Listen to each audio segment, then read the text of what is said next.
Hey, welcome to the Bible in 5 years. My name is Armando. Echo, echo, echo. I haven't finished this studio that I'm working on. See, I need some more everything. See how the light changes? I'm working on it. It's a bear when you don't know about lighting. That's me. And also echo. I need to buy stuff for the walls. So there's less echo and stuff, but it's a work in progress. Anyways, so welcome to the Bible in 5 years. My name is Armando. We're reading the Bible in chronological order. Today we're going to read 2 Samuel chapter 9 from verse 1 to the end, which is verse 13. And the title is David's Kindness to Mephibosheth. Alrighty, this project podcast for people who have never read the Bible, they don't know what the Bible says, or they're not familiar with the Bible, and it's okay. We're not going to judge you here, not at all, because this project podcast is for you, and it's for me too. And for all those people who don't have time to read the Bible, whether they're Christians or not, okay?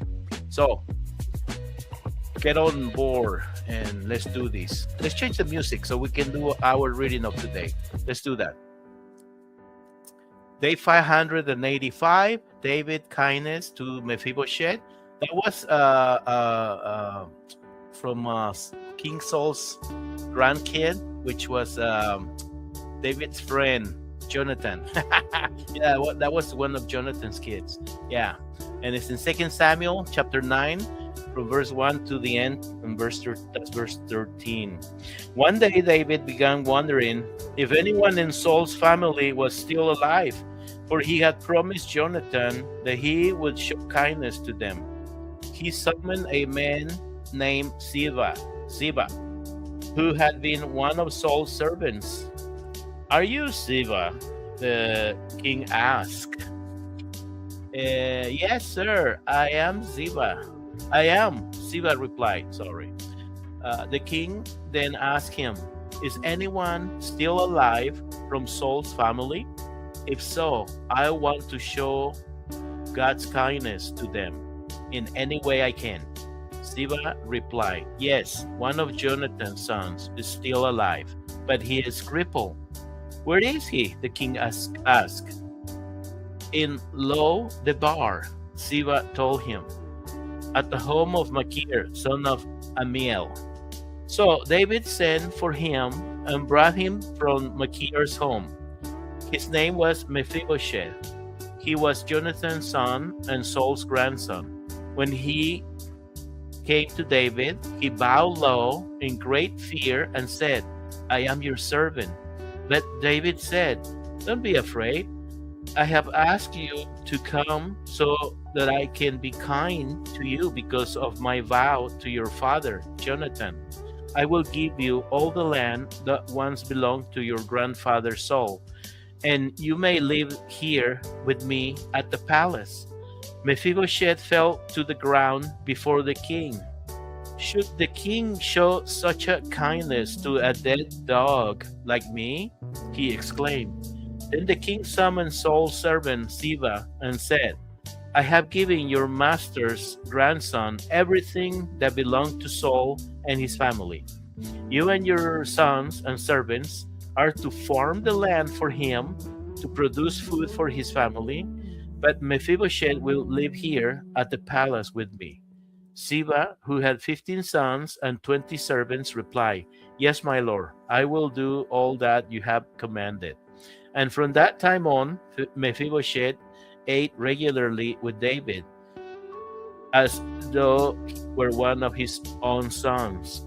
Mephibosheth had a young son named Micah, possibly, and from then on, all the members of Ziba's household were Mephibosheth's servants.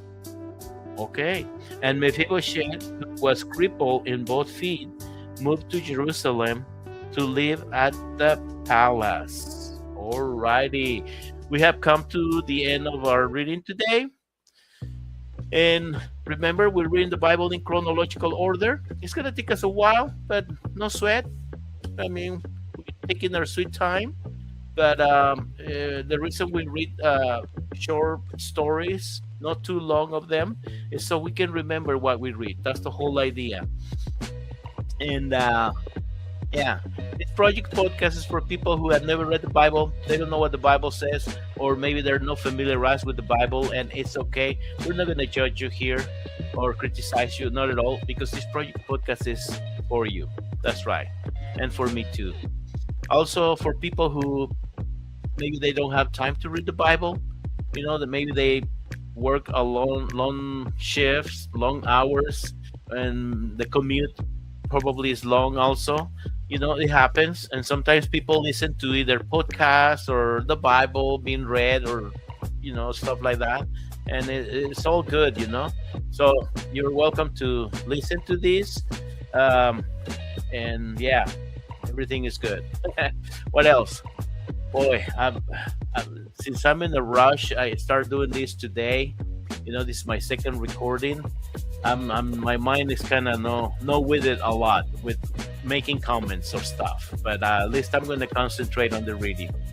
So we're done talking, and I'm just going to remind you that when you die, if you want to enter heaven, remember, the only way to enter heaven is through Jesus Christ, the Son of God. That's the only way. He is the way, He is the truth, and He is the life. See you tomorrow. Have a good one.